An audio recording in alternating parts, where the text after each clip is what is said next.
बिस्मिल्लाहिर्रहमानिर्रहीम।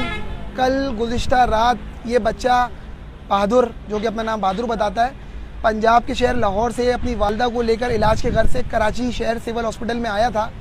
इसकी वालदा की हालत थोड़ी नासाज थी। अपनी वालदा को अकेले लेकर पहुंचा था कराची में। आज सुबह रज़ाए इलाही से इसकी वालदा का इंतकाल हो गया।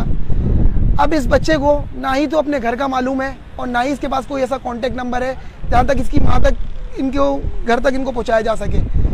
ये वीडियो बनाने का मकसद और आपको बताने का सिर्फ यही मकसद है कि इस वीडियो पैगाम को ज़्यादा से ज़्यादा शेयर करें ताकि इस बच्चे को और इसकी वालदा, जिसकी मैयत छीपा सरखाने में इस वक्त रखी हुई है, उसको घर तक पहुँचाया जा सके।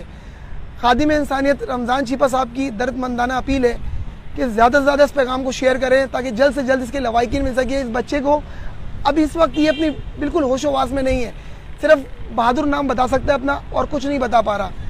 तो लाजमी तमाम देखने वालों से सिर्फ गुजारिश यही करूँगा कि इस वीडियो पैगाम को शेयर करें ताकि इसके घर तक पहुँचा जा सके और इसके वालिदैन तक, जो इसकी बड़े हैं, वो यहाँ पर मिल सके, हम तक पहुँच सकें।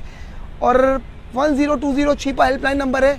जो भी कोई इस बच्चे को जानता हो वो हमसे कांटेक्ट करे, छीपा से इदारे से हमारे 1020 पे कॉल करें। बहुत शुक्रिया।